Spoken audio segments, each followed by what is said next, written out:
mean well when they put their children in car safety seats. I know I do. I remember the time that I used to put my children right beside me in a little hangy thing. Boy, did we learn. Dr. Kirk Erikson's a chiropractor.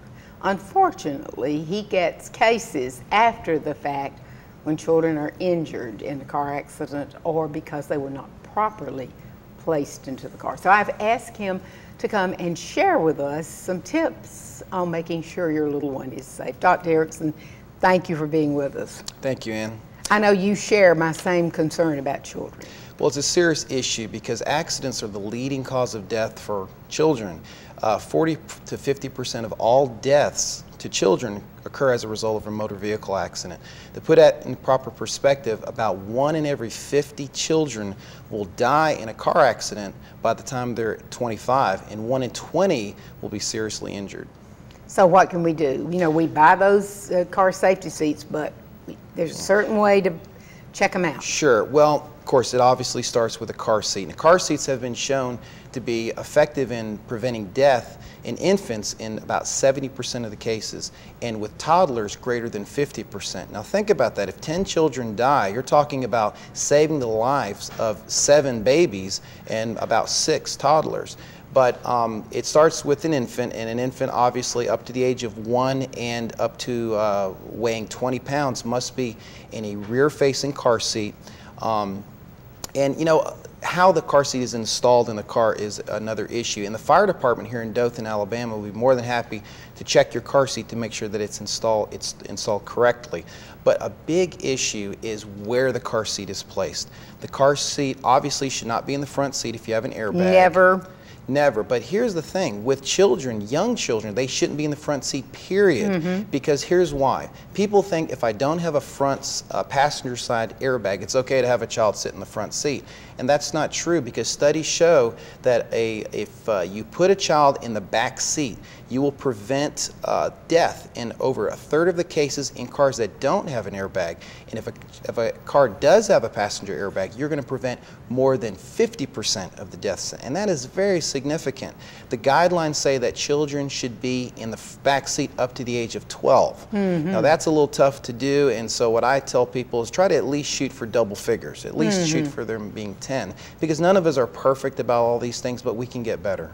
And so that's what, and then a lot of times we don't, I know my car seat was slipping, and you need to recheck it.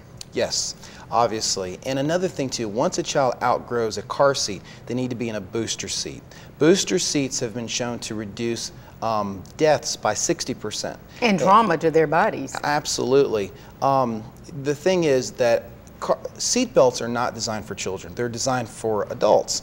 And if you put a small child into a seat belt, what happens is, of course, obviously the seat belt is going to be up across their throat and cause injury to their neck and throat. But also a big point is the seat belt should be flat across their upper thighs. It cannot be up against their abdomen, because in a severe accident, it'll cause devastating injury to the... All right, run that again now. I didn't know that. It should be, all right, say you have like I have a 6-year-old granddaughter, and she'll be in the back seat of the car, and she is no longer in her booster. Should she still be in a booster chair?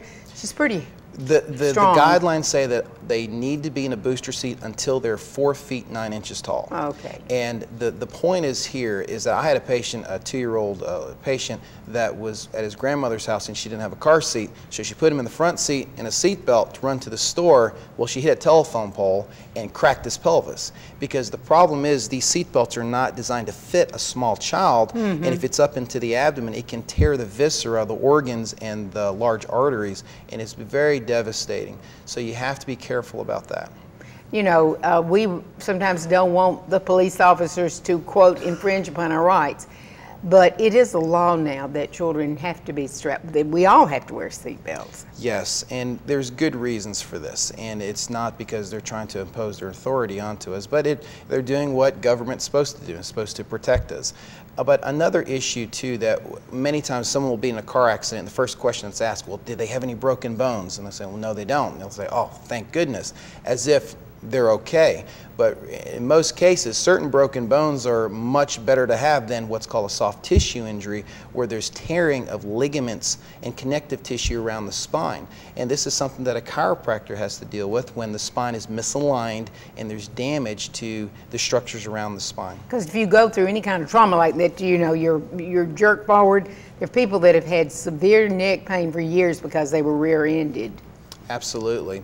And a chiropractor is the only profession that's specifically trained to correct subtle misalignments in the spine called vertebral subluxations and treat soft tissue injuries. Because this may not show up after the soreness passes for years down the road, but if you get it corrected, then you won't develop the numbness and the headaches even a little bit later. Absolutely. You know, people don't understand why a child should have their spine checked, but a child has a spine just like an adult. And a chiropractor's main intent should not be just to treat pain, but to actually check a spine to see if a spine is healthy, if the spine is in proper alignment, and if the posture is in proper balance. And speaking of that, next Friday, we're going to do this in a two-part. We're going to have Dr. Eriksen back, and we're going to be talking about child spine health. Remember those backpacks? Well, we'll tell you about that next Friday.